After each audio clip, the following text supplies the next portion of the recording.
Hayırlı erте, ilning töp телеканалында Татарстан яңалыклары Туры эфир студиясында Чулпан Әмири. 1 апрельдә Казанда санитар чистарту, яшелләндерү һәм сөкләндерү буенча традицион 2 айлык старт ала. Паркларда, скверларда, ишегалларында һәм юлларда тәртип урнаштыру күздә тотыла. Кыш буена җыелган чүплекләрне җыештыру, тукталыш павильоннарын, светофорларны юу, яшь үсентеләр утыртуда каралган. Әйтик, узган ел шәһәрдә миллионнан артык яшел үсенте утыртылган. Башкалабызда яшәүчеләрне акциядә катнашырга чакыралар, теләүчеләр эш кораллары белән тәэмин ителә. Казанда быелгы гомум шәһәр өмәсе 24 апрельгә билгеләнгән.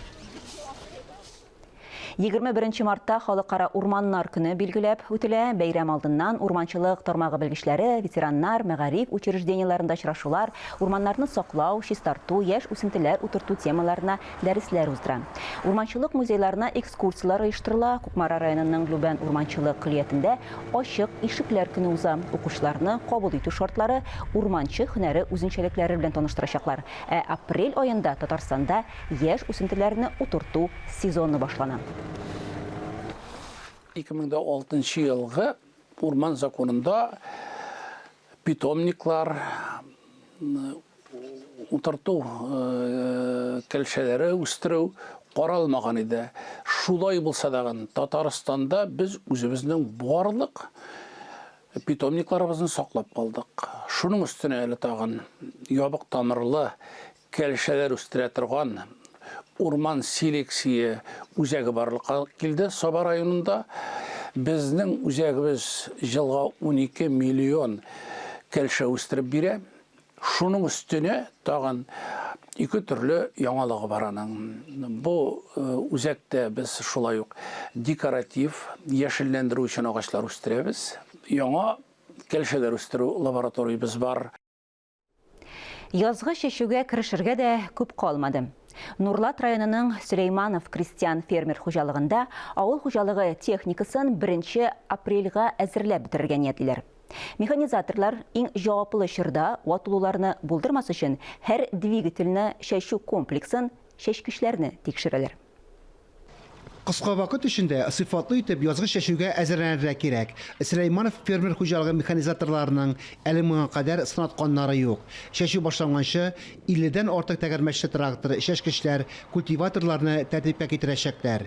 Абыйлы өнеле хворисовлар яшь булуларына да карамастан тәҗрибәле игенчеләр үз машиналарын җентекләп карыйлар. Бу көндәрдә сессорларга тракторларны, агрегатларны килергә булышалар. Алар абыйлы өнеле 7 ел инде чәчүдә дә бертек да эшләр. Техниканы чәчүгә әзерләүдә җиңел түгел. Чәчүне тиз сыйфатлы итеп башкарып чыгу техниканы яхшы әзерләүгә дә бәйле. Стажлы белгечләр моны яхшы белә.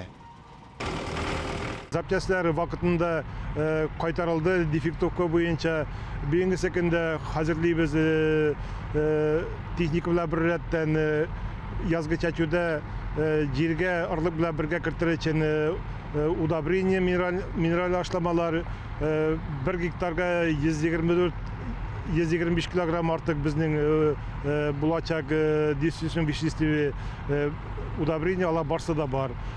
Тракторлар өчен запас частьләр, ашамалар, ягулык майлау материаллары алдан әзерләнгән. Барысы да сәгать механизмы кебек эшләргә тиеш. Хәзер Сөлейманов крестьян фермер хуҗалыгының Бикүле һәм Фума бүлекләрендә агрегатларны килиләр. 1 апрельгә барысын да әзерләп бетергә җыеналар. Фанис Мөхәммәтов, Дмитрий Евторов, Ленар Хәбибуллин, Илдар Сәфиуллин, Татарстан яңалыклары, Нурлат районы. Булачак журналистлар китапханәсенә 1 ташлар салынды. Ташлары бик кыйммәтле китаплар. Татарстан Республикасы журналистлар берлеге китап бүләк итү дип исемләнгән акция оештырды. Өлкән буын каләмияләре яшь журналистлар өйләрендә сакланган истәлекле китапларны булачак журналистлар китапханәсенә тапшырды. Чарада Татарстан радиосы хезмәткәрләре дә катнашты. 1 китап китерүчеләрне мактау китабына теркәделәр. Бүгенге акциядә ул бик кирәкле бер китапханә җыю, чөнки безнең арттан бара торган буын алар белергә тиеш журналистларның тарихын. Шуңа күрә менә мин дә бүген катнаштым. Мин бүләк иттем безнең китапханәгә 100 фильм, аны тәрҗемә иттек татар теленә, рус теленә. 20 марттан Татарстан Милли китапханасы китаплар бирүне яңарта. Казанлылар китап укучылар билетін рәсмиләштерә, китапны өйгә алып кайта яки китапхана залларында укый алачак. Китап бирү алдыннан укучылар өчен бай программа әзерләнгән, ягъни китапхана буенча экскурсиялар, мастер-класслар, кино күрсәтүләр. Милли китапханага рәхим итегез. Моноспектакль татар сәнгатендә әле соңгы елларда гына күренә башлаган жанр.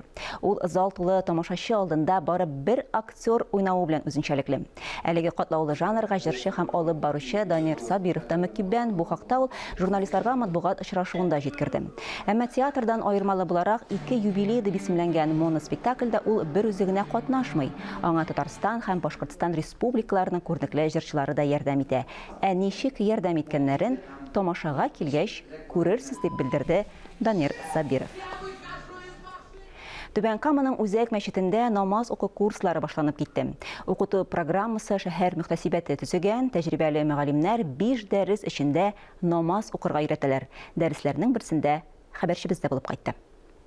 Аллаһ Тәала Коръәндә үзе өйрәтә, миннән сорагыз.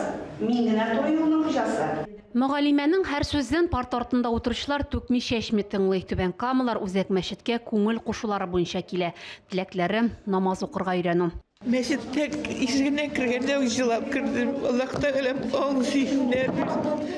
Сүрәләрен өйрәнергә, аятьләрне жаттан өйрәнергә дип. Иртәнге намазларны 2 рәкъәт сөннәт, 2 рәкъәт фарызларны укып килдем. Намаз бәхет ачкычы курслары программасын Түбән Кама мөхтәсибәте төзегән. Аның төп асылы 5 дәрес эчендә намаз укырга өйрәтү. Узган ел тәҗрибәсе күрсәткәнчә Түбән Камаларда ул зур кызыксыну уяткан. Бу юлы да беренче дәрескә 150ләп кеше килә. Бу дәресләр безнең бара практик һәм теория ягыннан да, ягъни без сөйлибез дә кешеләргә намаз нәрсә ул, намазның шартларын аңлатабыз һәм шулай ук алар белән бергә күрсәтәбез, өйрәтәбез хәрәкәтләрен, тәһарәт алу тәртипләрен бергә күңелле итеп дәресләребезне алып барабыз. Күрше бүлмәдә исә иратлар шөгыльләнә. Аларның саны хатын-кызларга караганда әзрәк булса да, араларында яшьләр күп. Әйтергә кирәк, уку әсбаплары белән мәчет тәэмин итә. Укулар һәр шимбә көн үтәчәк. Әгәр дә сез бүген билгеле бер сәбәпләр аркасында дәрескә килә алмасагыз, икенче атнада да төркемгә кушылырга була. Әйтергә кирәк, укулар иртәнге 9-дан көндезге 12-гә кадәр дәвам итә. Гөлия Нигъмәтуллина, Булат Әбделманов, яңалыклар. 21 мартта халкыбызның Нәүрүз бәйрәме билгеләп үтелә. Республикабызда язның күркәм бәйрәменә багышлап төрле мәдәни чаралар каралган. Казан ипподромында Татарстан Халыкара Ассамблеясының милли мәдәни берләшмәләре коллективлары чыгыш ясаячак. Бәйрәм программасында беренче тапкыр пылау фестивале кертелде. Шулай ук Нәүрүз гүзәле һәм Нәүрүз батыр дигән моторлык һәм талантлар бәйгесе дә планлаштырылган. Көн дәвамында бәйрәм мәйданчыкларында үзенчәлекле осталар үзләре ясаган эшләнмәләрен тәкъдим итә. Нәүрүз бәйрәме Казан от спорты комплексында иртәнге сәгать 10-да башлана. Бу көнне бәйрәмдә катнаша алмаучылар өчен беренче тапкыр социаль шелтәрләрдә трансляция оештыру каралган. Континент-ара хоккей лигасының Гагарин кубогына ярышларының 2-нче раундында бүген Акбарс командасы Салават Юлаев хоккейчылары белән 2-нче уенны уздыра. Беренче уенда 4-1 исәбенә казанлылар җиңгән иде. Бу уен алдыннан Акбарс командасы өчен хатлар йорты исеме белән юмористик открыткаларның яңа коллекциясе тәкъдим ителде. Плей-офф уеннары башлану алдыннан 8-әр открыткадан торган 2 серия әзерләнде. Рөстәм Миннехановның фотосурәте төшерелгән һәм ышаныч сүзе язылган открытканы президент үз Инстаграмына да куйган иде. Команданы һәм җанатарларны рухландыру өчен Акбарс турында татарча җыр да яңгырады.